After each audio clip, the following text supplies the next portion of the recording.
you for joining us. Welcome to Miami Beach Urban Studios. My name is Colette Mello, and today I'm in conversation with multimedia artist Marielle Plaisir. Thank you all for joining us.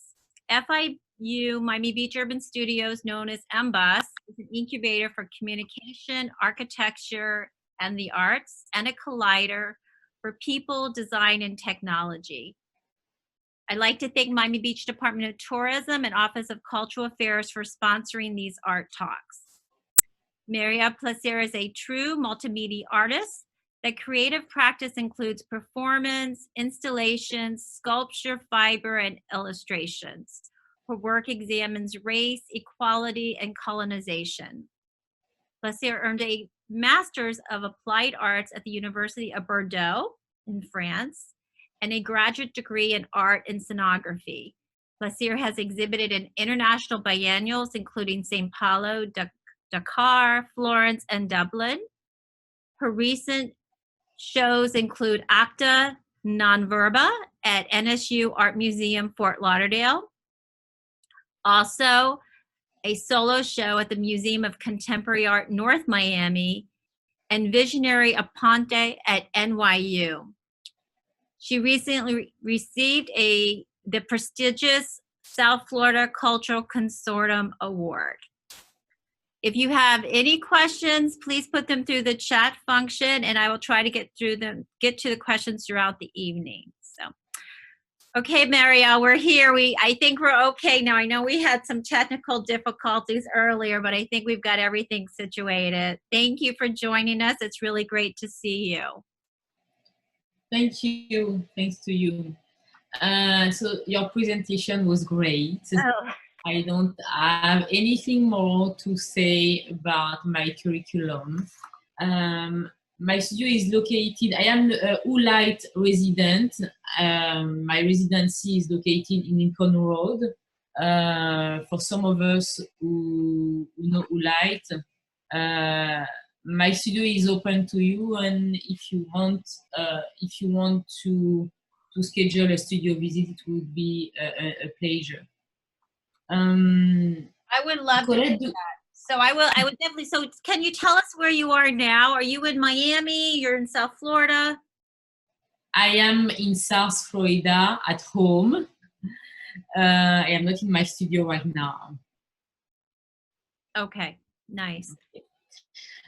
Colette, do you have the PowerPoint file? Yes, I do. My assistant Raymond is going to share it for us right now. Okay.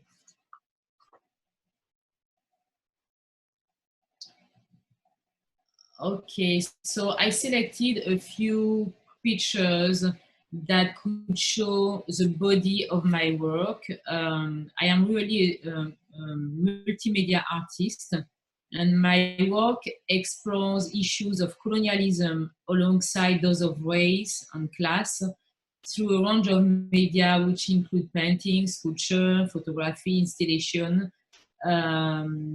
monumental pieces, films, and more recently performances. I am defining myself as a multimedia artist, but my first medium is a painting. I am really a painter, but through different medium, I am trying to find the good one to express more specifically my problematic. So sometimes it could be like in this picture, it was an installation I did in MoCA Museum, Museum of Miami in 2016. And in this installation, I used a Thai paper called Thai paper. It's a sort of very translucent paper. And I built a sort of installation made of 25 dresses made with this paper, and just lighted with a LED inside and organizing in line in the main piece of the museum. So this exhibition, this installation titled The Dresses, show for me how we can live in a sort of in a sort of equality. It's dresses of slaves mixed with dresses of the French bourgeoisie. And for me, they are just made with the same medium, the same material, lighted in the same manner, and just aligned in the same manner. Here, this is a dress, for example, of slaves. Here, and here the dress is the dress of the bourgeoisie. So I am trying just to show how the social class could be aligned in the same way, just to avoid kind of domination and power, and that's the purpose, the main purpose of my narrative. How many dresses were in this exhibition? 25 dresses. Wow. And you made them all? Yes. Yes, I realized them. It was the first time I used a sewing machine because I didn't know how to sew. So I broke the first one. And the second one, it was better. So it was a hard work because I had to use the pattern and to understand how it works. But I had the choice to give this work to a company, but it was very important for me to work with this material, to understand how I can show the fragility of humanity through this installation. So it was very important for me to realize the dresses. They are perforated here, and I realized some gallon and a lot of flowers here made with the same paper to embellish the dresses. The term of beauty and embellishment is very important in my work. In all the work I am realizing, the term of beauty, it's very important. Even if the narrative is a strong narrative, because my work is just an open window on the societal behavior, I am trying to understand how different people who was born in the struggle of power and domination behave. So it's but in another way, I am trying to explain it with beauty and with happiness. I think we are living in an amazing world, and maybe the first thing I want to explain is the beauty that is to explain the beauty of the world, and that's an important point for me. I think that's really interesting that you want to do that with such heavy topics. You're talking about really important heavy topics that we're all experiencing right now, but you're seeing that we can talk about it and still be positive and, still make the world. I love that. Yeah, I think I am trying to express the reverse of the world. There is the world we can touch today, but there is another world, a better world, with beauty, with happiness, with flowers, with nature, with it's this world that exists in each body that I want to show to people. Wonderful. I love this work. How long did it take you to prepare for this? Maybe 2 months, 2 months maybe, but working every day. This exhibition, this installation has been shown in Bordeaux, in France, and in Mocha it was the second time. So the space was totally different, because the first time it was in a castle in Bordeaux, and the second time in a museum. So the perception of the work was really totally different, and the perception of the viewers was also different. Very interesting. Very nice. So Marielle, you had shared with me earlier that you've been down here in Miami 5 years. Is that right? Is that what you told Yes, me? 4 years. Oh, yes, 4 years.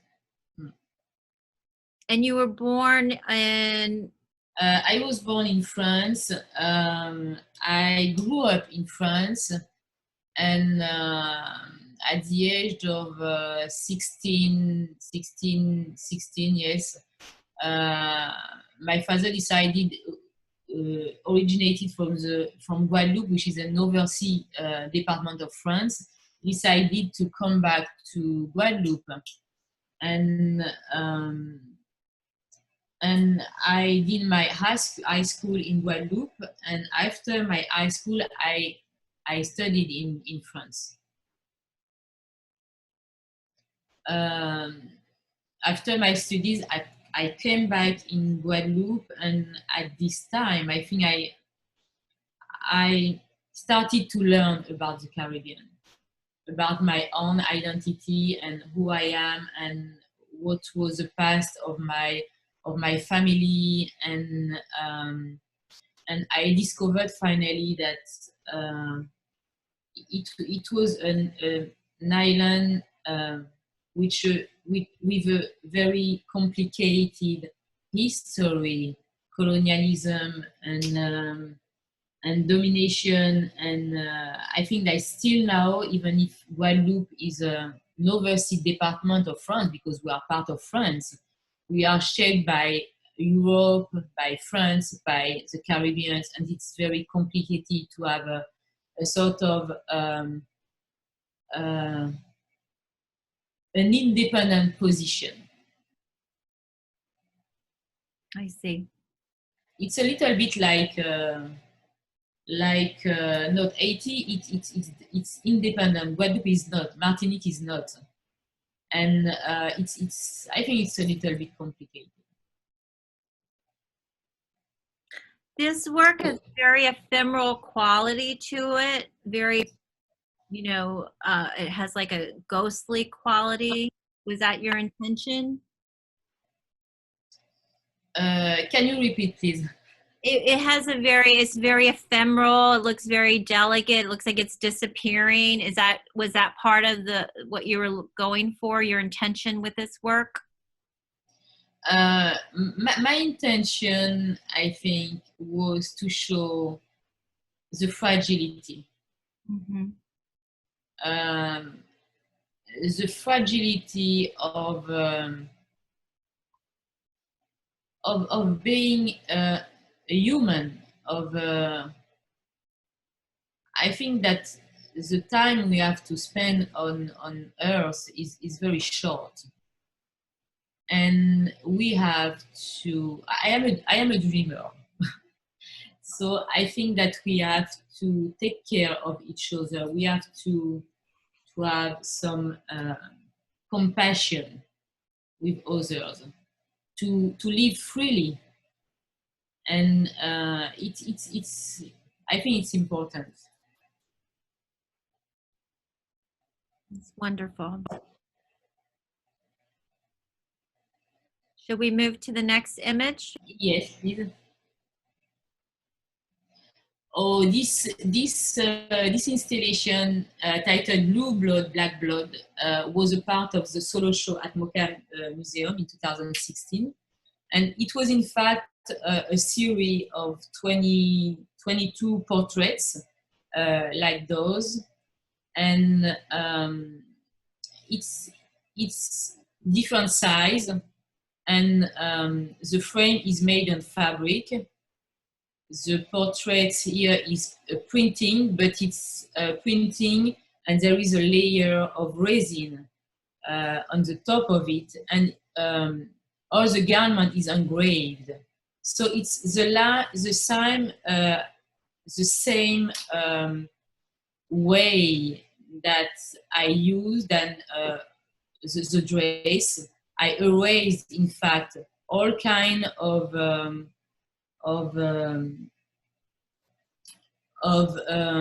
garment, of clothes, just to express the way that this black character here, this white one, and we are just at the same level. And the fabric is also important. It's a way to embellish the beauty of each person. Beautiful. This installation titled Autumny Rage, it was a commission I did with Hunter College, New York. It was for a solo group show. And the thematic was how, as a Caribbean person, we feel the world in terms of colonialism or post-colonialism. And I imagined a sort of cloud floating, made on fabric, very thin and light, with embroideries. And the cloud is just floating with 3 fans, but floating just at the same position. It's just moving, but it can go ahead. It just can't stay at the same position, same place. That means that it's a metaphor, of course. That means that the Caribbean islands are just beautiful spaces, but we can move. We can move freely, and we just. My sister, who is a journalist, told me is a journalist in Guadeloupe, and he told me last time we were talking about Guadeloupe, and she told me that for her, Guadeloupe is just between the hell and the paradiso. Mm. And it was very significant for me, because it's a beautiful island, but it's very hard to live in this island, because this island are sort of, it's shaped by domination, with a lot of problems of water, problem of the cost of the gas, oil, and problem of economic problem, a lot of problems. But it's just beautiful because you can go to the beach every day. You can see beautiful landscapes and beautiful rivers, and it's just amazing. But living in this island, it's very hard. I think when you think of the island, living on an island versus visiting as a tourist, when we go to these beautiful islands, we love them, but we're there, on vacation, and we have this different experience than someone who actually lives there and is working or trying to find employment, or they're working in a tourist economy, which is different. It's two totally different experiences. So I could Yes. see that, and especially that it is part of France. Yeah. Yes, totally correct. Now, this work is fiber. Yes, it's fabrics, embroideries, and it's just maintaining by a structure here all around in a metallic structure, very thin, and that's it. And you did all the sewing and all the embroidery on this work. Yes. I really love it. Yeah. Wonderful. And this was at the Hunter Gallery. Yeah. Very nice. So that's like a limbo. Where is that? I'm trying to think of, you're in between heaven and hell. What is that? That's this it's this piece on the next one. They are a metaphor for me of how the Black population live with the kind of domination, and domination is not only a political fact. It could be inside your house with can you go to the next picture? Okay. It could be inside your house, for example, with this hot comb used by the mother of a woman in Georgia. This hot comb during almost 10 years, her mother used it to stretch her black hair every day before going to school. And it was for her, the title is Hot Comb 1954-2019. 1954, it's the date her mother started to use the hot comb. And 2019 is the date I worked with this hot comb. In fact, this lady gave me this hot comb, and I turned it into I did a mold, and I turned it in a sort of beautiful comb in porcelain. I realized the coffin, I put some Swarovski stones, and I embroidered the coffin. It's a way, it's a way to embellish something who is related with domination. And it's the same thing for the gloves we just saw. And the gloves are made of porcelain as well. Yes. It was a series I started in 2019, and I think I didn't finish to work on this series. It could be a series with different objects related with the problematic of the domination that I can turn in sort of, that I can embellish or turn in sort of beautiful objects. It's not a way to avoid the domination or the past or the history, or because domination exists, but it's a way to, I don't know, maybe to, it's not, I don't want to avoid it. I want to, I don't know.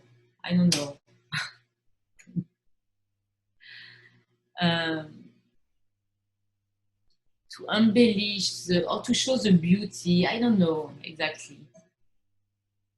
Can you go back to the gloves, the previous image? Can you talk about, so this is one pair of gloves or two pair of gloves?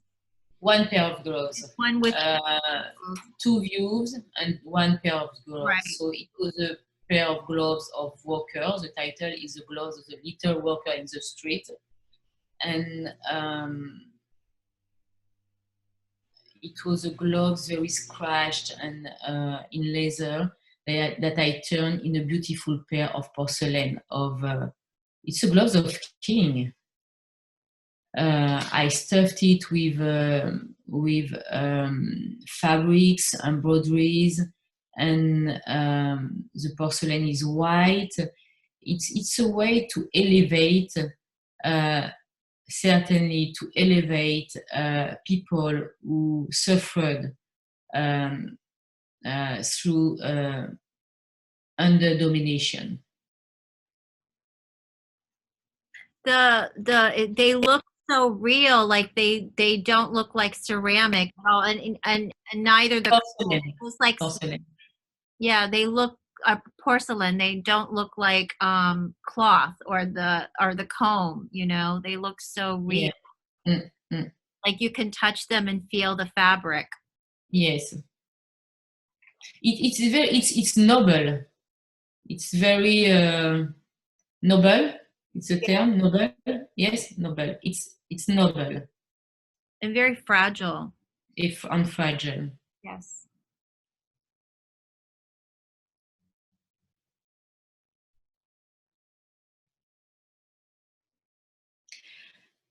This project was a very interesting project for me because it was the first time I used the cinema to express and to explore my narrative. This show, it was a commission for Locust Project in 2020. In this project, I recontextualize Dorothy Dandridge. Dorothy Dandridge was a Black actress in the 15. I recontextualize Dandridge's iconic early role in The Jig in the Jungle, 1941, and in Carmen Jones, 1954. And I'm trying through both films to recompose one 3-minute films to underline the stereotypes through those two films. So in the first one, The Jig in the Jungle, 1941, Dorothy Dandridge was young. I think she was 25 maybe. And she was playing a sort of a young indigene, like Josephine Baker with the banana belt, and so she was playing the white supremacy game, and so it was very flagrant in the first. It was very easy to underline the stereotype in the first film. In the second one, Carmen Jones, it was only a Black cast film. It was more insidious to show the stereotypes, but it was visible for me. So recomposing a 3-minute film with those two films was very important for me to underline how through different way we can underline the stereotypes, the Black stereotypes. And here, so this is the film, and here I took off from the film the dresses Josephine Dorothy Dandridge wear in the film to highlight them as a sort of component of the stereotypes. So here it's like it's in a fillet. No, Fillet. the term is fillet. Okay, and you can see the dress here. It's similar. It's the same. Another dress here, and I embellish the dress, each dress, by the inside with beautiful fabrics, Swarovski stones, pearls, and it's like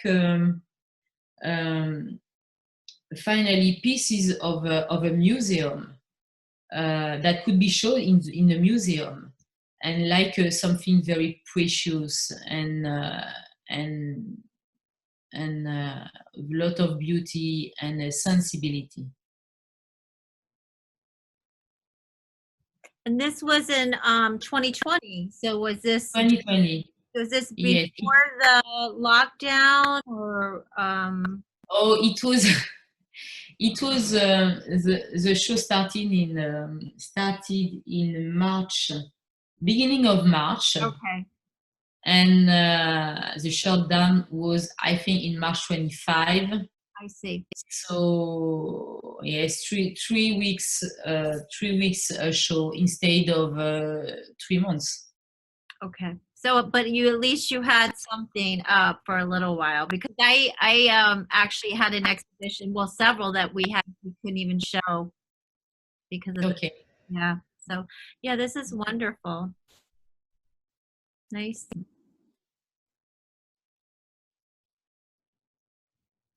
This is another view of the show, and we worked with the light, and it's in the room. I try to I think that when people was inside this room, they feel good with the music of the films and the lights, and I think the details was not only in the installation, but also in the film and in the shadow that you can see on the floor and the lights, and it was a sort of general ambience, very sensitive. It looks like cocoons. Was that your Yes, sense? yes. Very nice.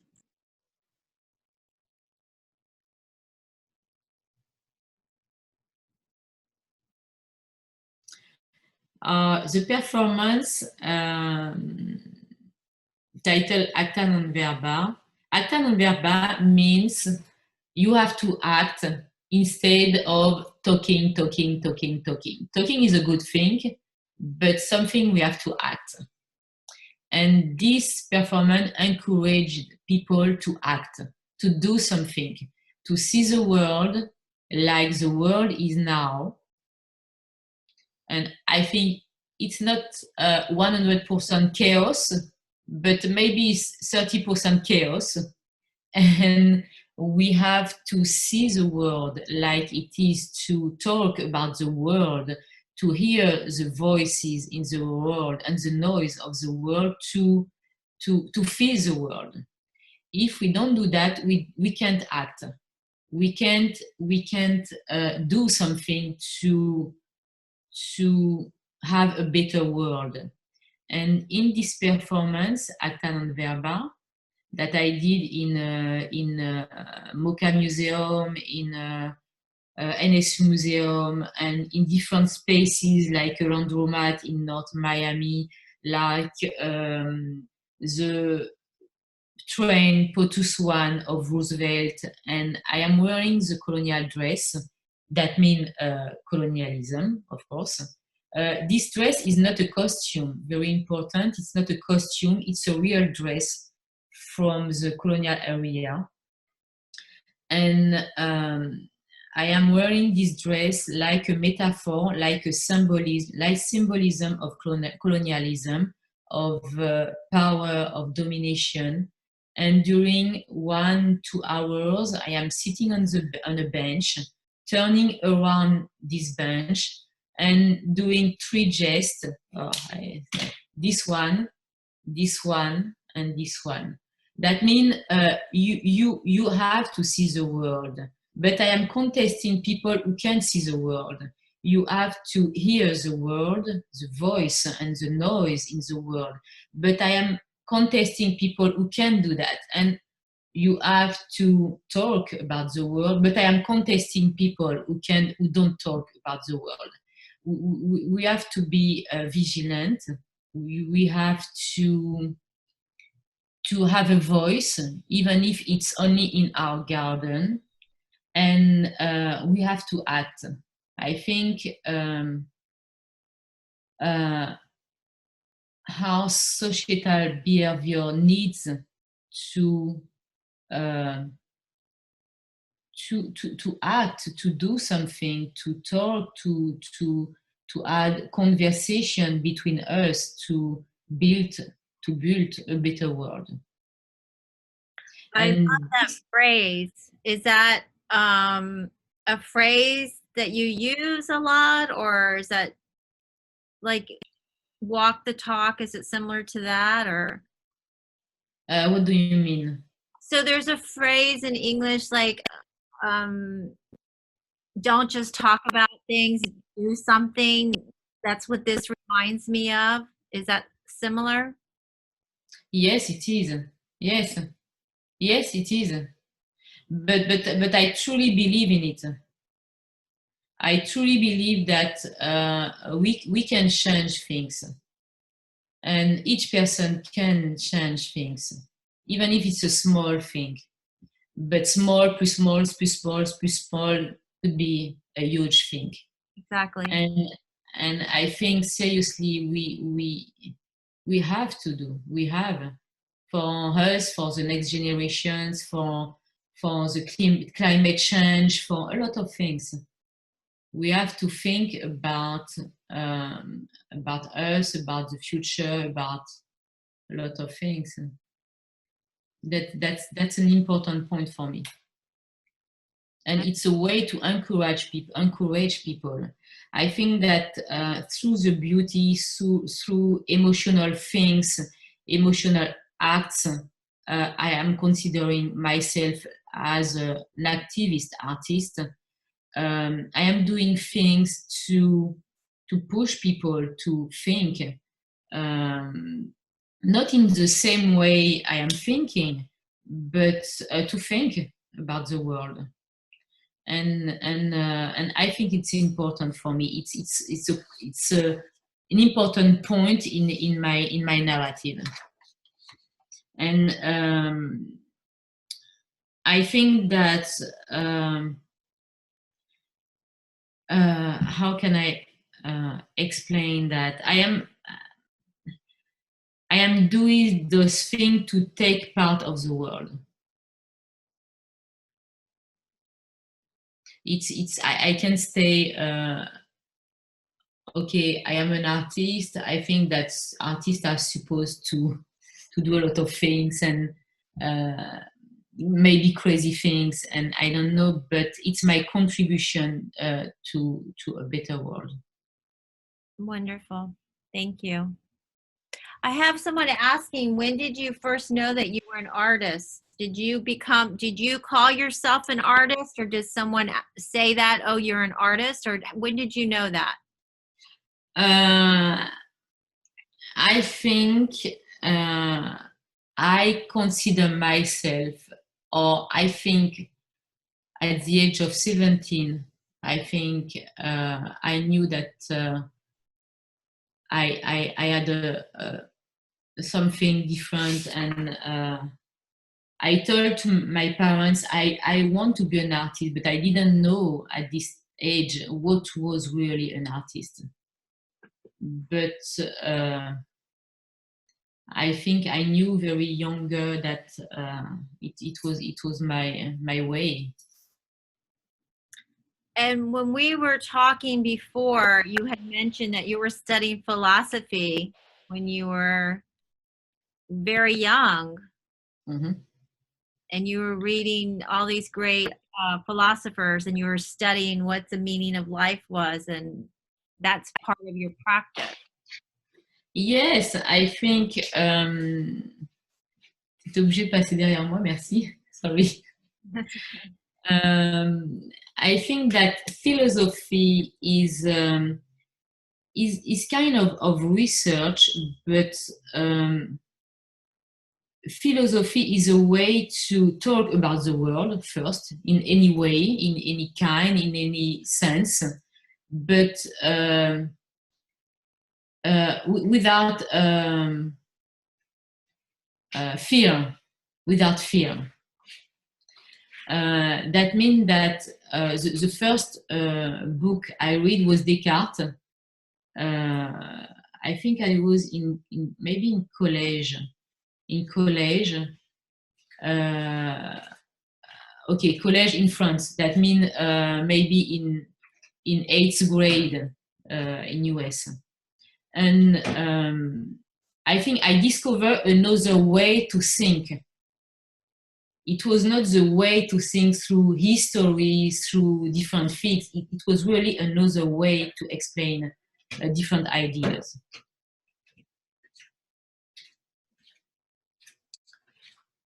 In this work, this work is part of my last work titled Untitled, The Malediction of Sham, 2020.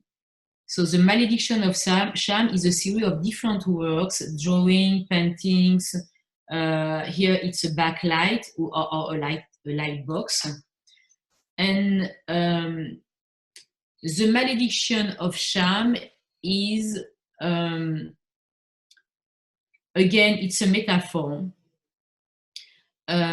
through this theory, I explore the domination relation in today's American society and the historical links and common reflex which exist within the Black American communities and those of the Caribbean. But The Malediction of Sham, the title, was first a biblical justification for imposing slavery and racism upon Black people through a biblical text. The story is pretty simple. Noah, or Noé in English, or Noah in English, I don't know. In French is Noé, was drunken and asleep, and his younger son, Sham, saw him nude.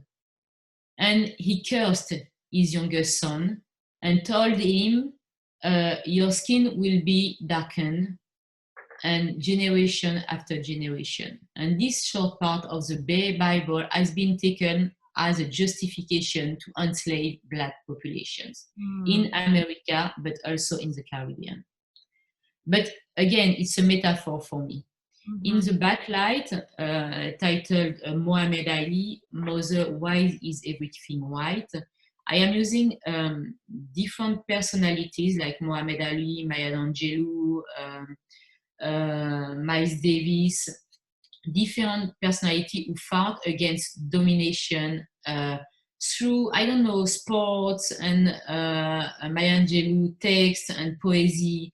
And so what's important for me is not here Muhammad Ali, it's what he did as acts against domination and against power. And the title is Muhammad Ali, Mother, Why is Everything White? And this came from an interview he did in 1972, I remember, 1972, in which he explained how he was curious about the difference between Black and white, and how he asked questions to his mother to know why the white president is in a White House, why everything is white, why I don't know, the milk is white but my chocolate is black. And this interview had a lot of humor, like Muhammad Ali, and it was you have to see this interview because it's really nice. I would love to see it. I am a big Muhammad Ali fan. He's a great civil rights leader. Yes. I remember reading, even as great as he was, when he was traveling through the South, he couldn't stay in hotels, or he had to stay in Black area hotels. He couldn't go to restaurants. He would they would go to the grocery store and take their food and buy a bunch of groceries and keep it in the car so they could eat. It was like insane that the Jim Crow laws. So the Jim Crow law. Yes, and that's a very strange fact for me, the Jim Crow. How it's very because I'm studying American history. I'm trying to understand. There are some similar points between history of the Caribbean and U.S. American history, but I think that in the Caribbean it's not really the past, but it is. The colonialism area is past. That means that we can move in a certain way freely, even if it's not 100%. But in the US, I think it's in different countries, it's very hard to be Black. It's very hard still now. And it's just unbelievable for me. It's just I can't understand this. It is. There's a lot of oppression here. And in a certain way, I think that the murder of George Floyd pushed me to push this narrative, but I think it's some kind of white supremacy. For me, it's kind of supremacy. if it's kind of white supremacy, that means we can continue to make a parallel between black and white population. But if it's a supremacy, it's just a question of domination between dominated population and dominant population. And that makes a huge difference, because we are not talking about white and black. We are talking about dominant and dominated. Yes.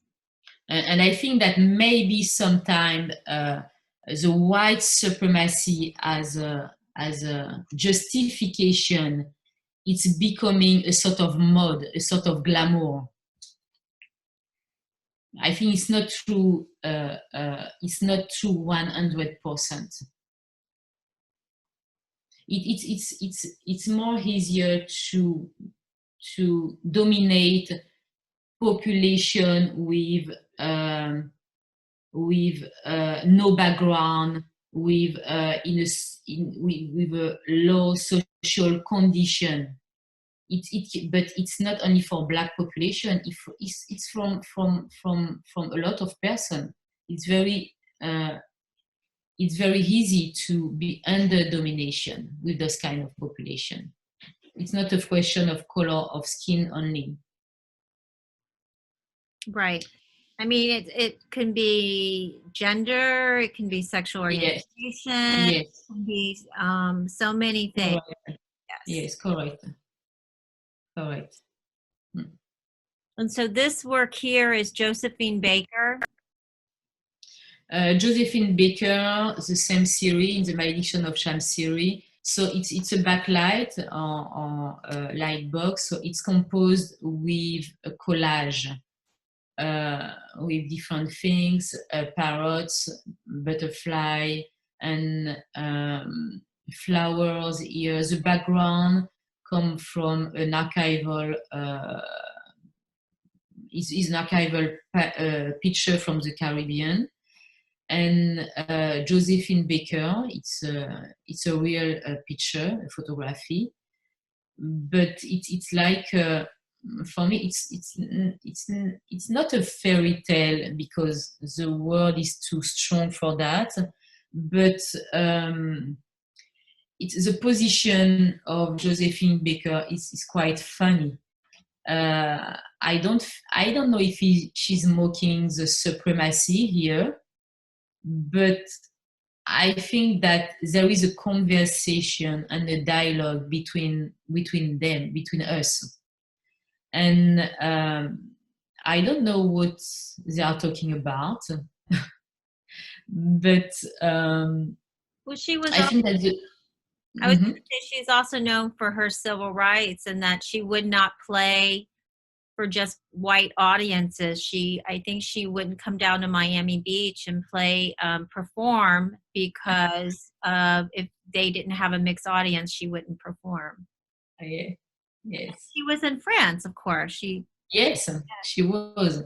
But Josephine Baker is an interesting personality for me. At the beginning of her career, she played totally the game of the white supremacy with, performing with the banana belt and, dancing like an indigene, quite nude. And but at the end of her life, middle of her life, so she fight for human rights, and very seriously, and she did some strong thing for equality.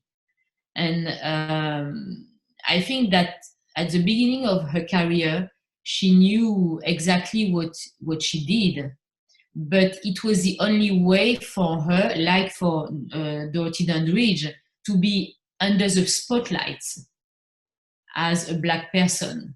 And I think that for a lot of actors from the from the black and white cinema, the beginning of the color, the cinema in color, they didn't have the choice. Right. It was so we can't judge them. It was a way to be successful. Yes, and it brings to mind the movie Gone with the Wind. And it was all white characters except the one character that played Mammy, and she was a black woman. And but she took on this role. And you know, we have to say that was the only role she could probably get, right? So I'm thinking it's a very complicated situation. It's not so easy to explain. Yes, I think it was complicated for them. Very hard.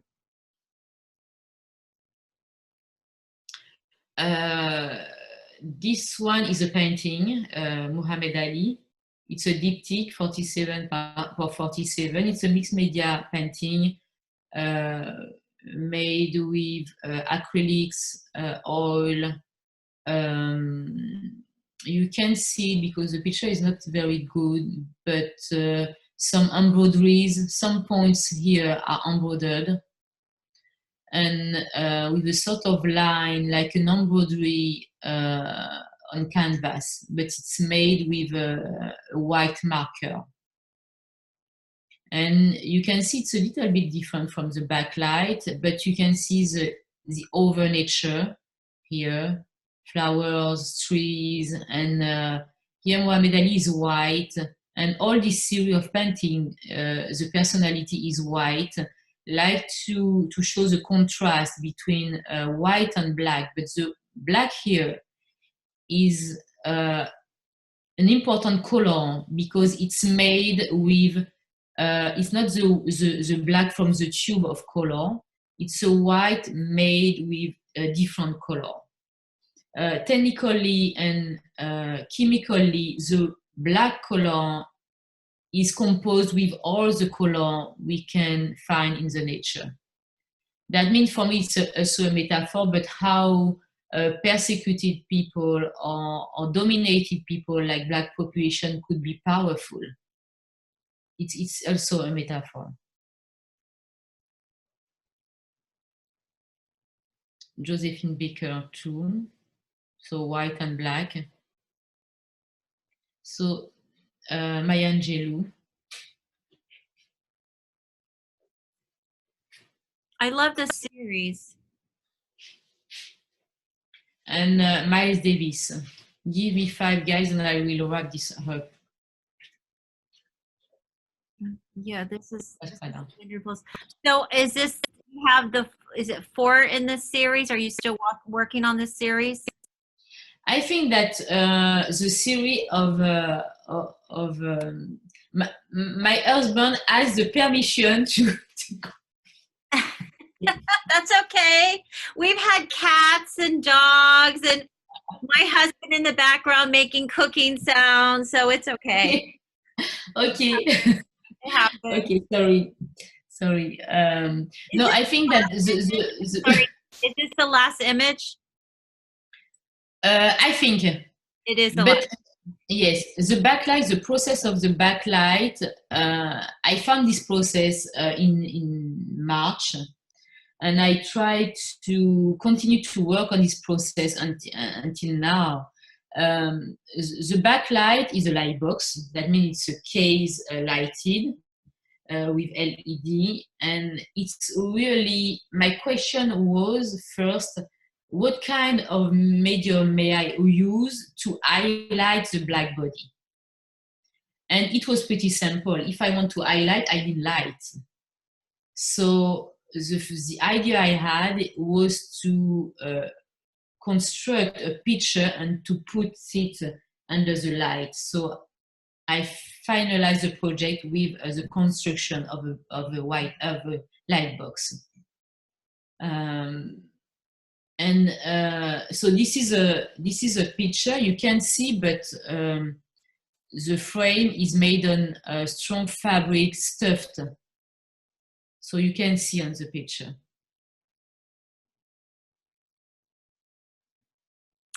I love these. These are, oh, here's Maya Angelou. So same thing, the background is an archive paper from the Caribbean, archive picture. This guy here could be represent the supremacy, but Maya Angelou is singing, still singing. My Angelou sings a lot about love and the dialogue between white and black, and she's for me an important activist person. She was.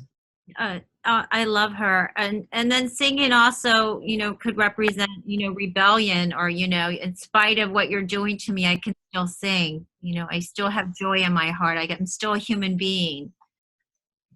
Yeah, correct. These are just really wonderful.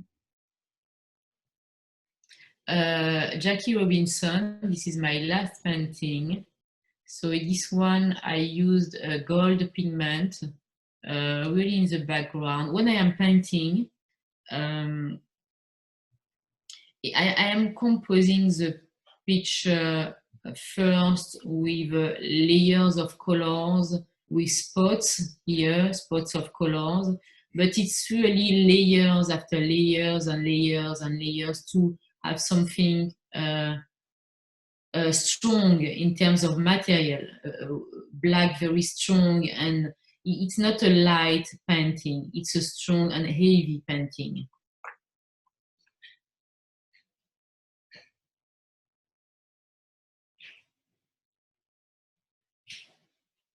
No, this one is the last one, sorry. This one is a diptych. It was after the election, and H is back. That means humanity is back, 2020, and it's the nature. It's the nature. So this was just after this election, the Trump Yes. Biden election. Yes. Yes. So is that hopeful? Of course, yes, it is. Okay. Yes, it is. It's a very bright painting. You can see here, but it's spots of gold pigments.